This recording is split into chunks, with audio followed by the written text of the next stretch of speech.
Thank you so much, you who is watching HealthPod. We are glad and delighted that this evening you've chose only Church of Uganda Family TV and only HealthPod at this particular time. EDRINE MUKALAZI is my name. I'm with CHRISTINAH NUWAHEREZA. She's a nutritionist and she's taking us through obesity in children. And among the things we're looking at is now the consequences of obesity to our children. And in the discussion, she has broken them down into medical, social, and academic. But in social and academic, we realize that our children have lost the self-esteem, but also the concentration at school because they are on and off. However, in the medical part of it, our obesities are characterized with or comes with hypertension, diabetes, but of course another scary thing, which is death. I believe a parent out there wouldn't really love to see their children die because of this. Now, that is why we should look for what to do. And in this particular segment, we are going to look at the recommendations. What can a parent do to curb this? CHRISTINAH, let us help the parents, because we've told them, and I believe there must be a parent who is scared the way I am. So let us help them and show them what they can do to help their children. Okay. The good news is that I'm sure every parent out there who's listening in or watching us would be like, oh, what can I do to make sure my child... That is what they are waiting for. Yeah, but the good news is that this is not an inherited disease. It's not a condition that we inherit. It is something that is preventable. It is something that we can all avoid. Yes, and we can do this through our lifestyle. Basically, our lifestyle. How we do our things, how we eat, we can do this. We can teach our children on how to adopt these behaviors.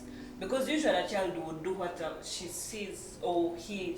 Yes, I remember last time you told us that some children do things because they see them at home and they think they are normal.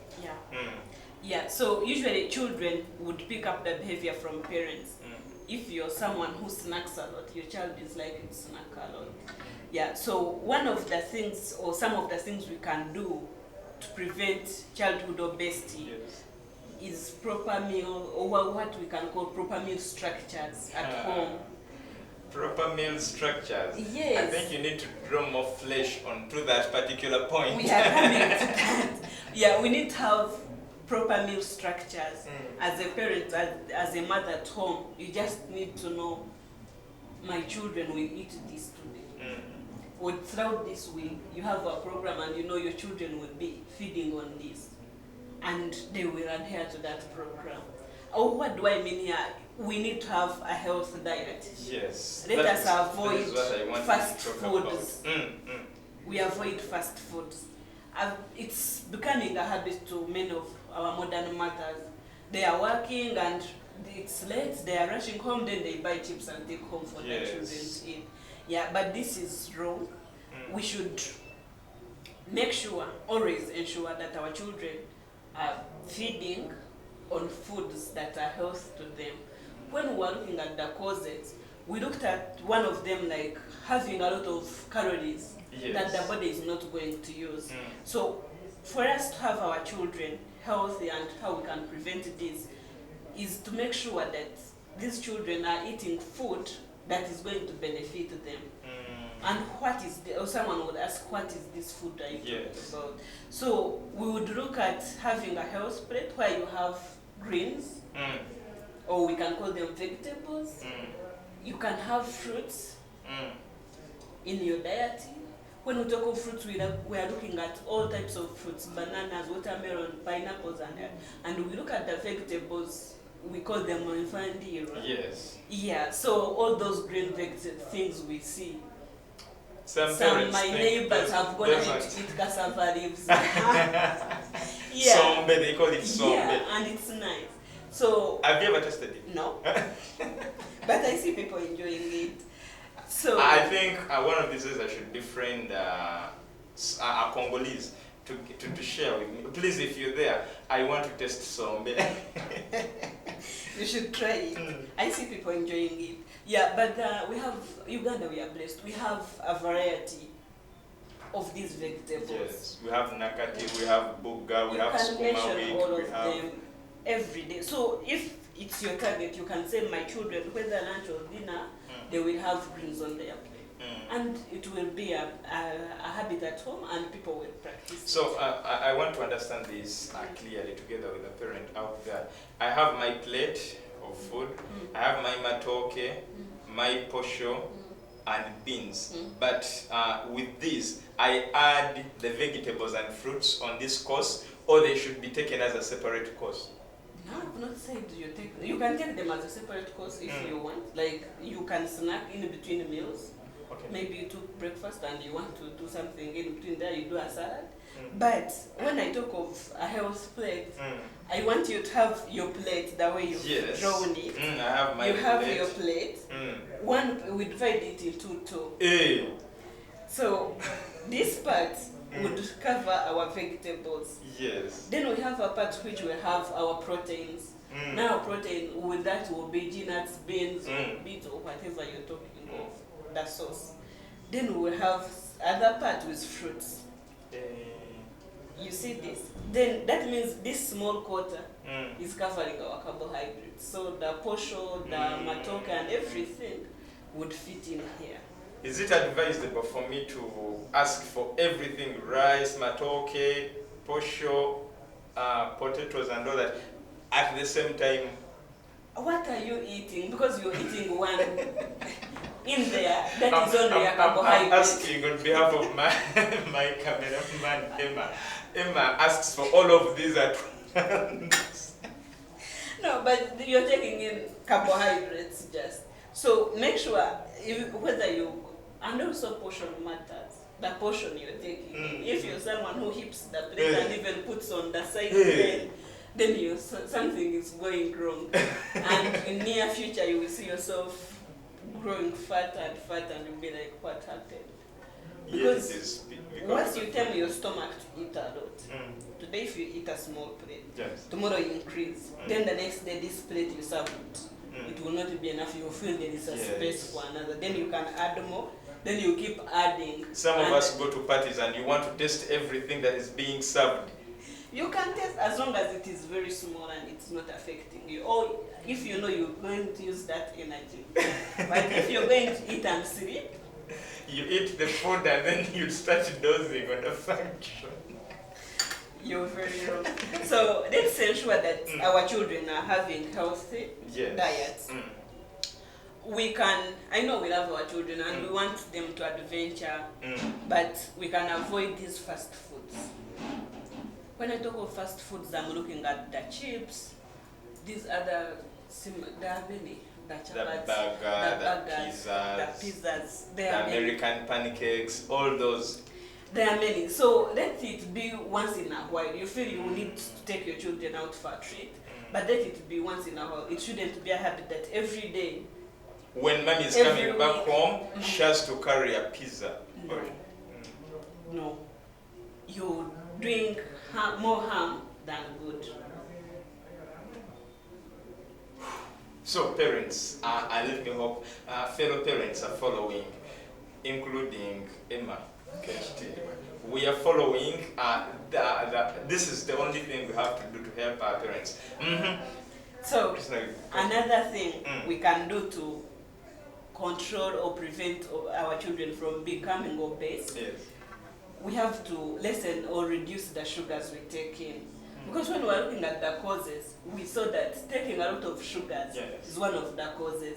So for us to prevent our children from becoming overweight and obese, we need to reduce on the sugars they take in, reduce on the sugary drinks. Encourage your children to take 100% fruit juice. Natural fruit juice. Not processed. Not processed. Because processed juices have a lot of sugars in them. You're not even sure whether they use the real fruits. Of course there is no fruit. But that is another topic for another day.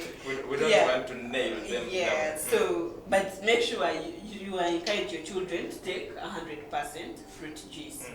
There you're sure you've prepared it yourself and you know you can determine the amount of sugar you're putting in. Yeah. Then another thing, we reduce on sodas. We reduce on sodas. I've seen children who pack sodas for their children's school. They are taking soda at home, the fridge is full of soda. They're taking soda at school. They buy a crate. Everywhere you turn, it's a soda. You're not helping your children. When the children are not given sodas, they will cry. They don't cry. I told you, it's a behavior change. It is something you teach your child. And over time, they will learn to know that this soda is not good for my health. Let me take plain water. With time. But if you, the mother, you're taking soda when they cry, you give them all the time. And they see you taking soda. You also about all the time. You cannot tell them it's bad when you're taking it. Yes. Yeah, so we need to reduce on sugars. So we look at major things that have a lot of sugars. We have sodas, we have packed juices, we have ice creams and flavored milk. Yeah, they contain a lot even of sugar. Flavored milk? Yeah, they have a lot of sugar in them. Including yogurt? No. There is plain yogurt. Yes. I don't know if people take it anyway. It is not tasty. But it's nice. I take flavor. I don't put plain yogurt. Because you're a nutritionist, I put it out there, will tell you, it is tasteless. No, but we want something that is sustainable. It doesn't help you to take something sweet today and tomorrow you're in the hospital. And we saw that obesity, don't say that I'm taking it, I'm still okay. We saw that obesity is a continuous thing. The body keeps depositing. It is not instant. Yeah. It's not that when you take today, it will react tomorrow. Yeah, it develops over time. It's very easy to lose weight, to gain weight, but it's very hard for you to lose weight. You can gain weight even in a night or a week, but it will take you a month or two to lose that pound of weight. Yeah.